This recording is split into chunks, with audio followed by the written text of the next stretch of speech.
Un autre chapitre dont on peut parler ici, c'est al-khiyar, l'option de se donner le choix de rétractation. En islam, il y a la possibilité de prendre ce choix-là, de plusieurs manières. Premièrement, khiyarul majlis, tant qu'on est dans l'assise. Le prophète sallallahu alayhi wa alihi wa sallam a dit, إذا تبايع الرجلان فكل واحد منهما بالخيار ما لم يتفرقا وكان جميعا. Si deux contractants, le vendeur et l'acheteur, sont ensemble dans l'assise, chacun des deux a l'option de revenir sur son avis tant qu'ils ne se sont pas encore séparés. Donc ça, c'est la première chose. Je suis là, par exemple, en train de conclure une vente. J'ai dit, allez, je te l'achète pour tant. Et lui dit, j'ai accepté. Avant qu'on se sépare, il dit, non, je change d'avis. Je veux pas l'acheter. J'ai le droit. Ou avant qu'on se sépare, il dit, non, je change d'avis, je ne veux pas te le vendre à ce prix-là. Il a le droit. Tant qu'on ne se s'est pas séparé. Dès qu'on s'est séparé, c'est fini, le contrat est conclu, sauf si, on va voir le sauf si. Un autre choix, c'est l'option de se donner le choix, une durée déterminée. Par exemple, je te l'achète, mais tu me permets de pouvoir annuler la vente pendant une semaine. C'est-à-dire, je le garde avec moi, je le regarde, je l'essaye. Si j'ai changé d'avis, je te le rends. Tu me laisses une semaine. Si le vendeur accepte, alors il est obligé de respecter. Bien sûr, il doit lui rendre dans le même état. Hein. S'il l'a usé, s'il a fait des choses, il devra, bien sûr, compenser. Hein. Donc, ceci revient aux conditions entre les musulmans. Et le prophète sallallahu alayhi wa sallam a dit « Al-muslimuna ala shurutihim » Les musulmans doivent respecter leurs engagements, leurs conditions. « Illa shartan harrama halalan ou ahalla harama » Sauf une condition qui rend illicite quelque chose de licite ou qui rend licite quelque chose d'illicite. Et Ibn Qudama a dit dans le Kafi qu'il y a unanimité sur l'autorisation de cette condition-là. Khiyar ou shart, ça s'appelle khiyar ou shart. Il y a une autre possibilité d'avoir le choix, d'avoir l'option d'annuler la vente, c'est quand il y a le rabn.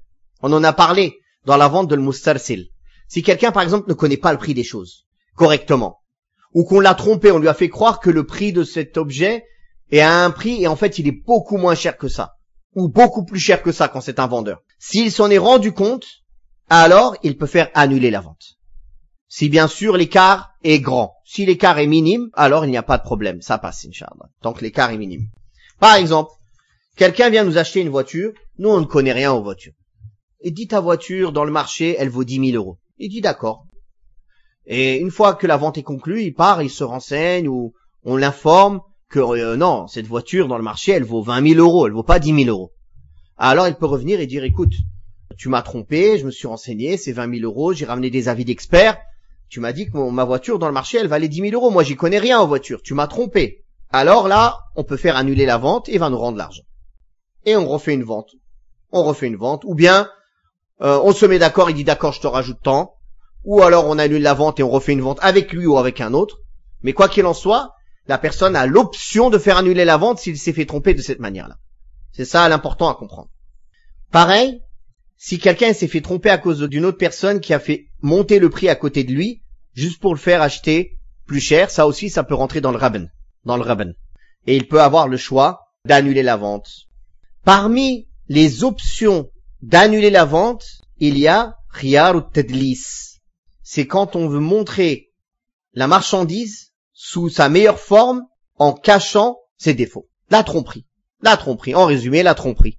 Si le vendeur a trompé l'acheteur, ou vice versa, si l'acheteur a trompé le vendeur, et qu'on a pu prouver cette tromperie, alors on peut faire annuler la vente. On a le choix, l'option, c'est ça al-khiyar. Al-khiyar, c'est d'avoir le choix. L'option de faire annuler la vente. Pareil pour le défaut. Que le défaut ait été caché intentionnellement ou non. D'ailleurs, c'est haram de cacher un défaut intentionnellement. Quand on vend une marchandise ou un objet ou une chose, on doit exposer ses défauts. Comme le prophète sallallahu alayhi wa sallam l'a ordonné. Et il a dit que quand un commerçant expose les défauts, Allah met la baraka dans ce commerce, dans cette vente. On doit exposer les défauts. Si par contre on ne connaissait pas les défauts, et le défaut a été découvert après, on n'est pas pécheur. Mais ça ne veut pas dire par là que l'acheteur, il n'a pas le droit d'annuler la vente. Si effectivement, il prouve qu'il y avait un défaut dans cette voiture, dans cette marchandise, un défaut évident, qui a un impact sur le prix de la marchandise, pas un défaut minime, alors il peut faire annuler la vente.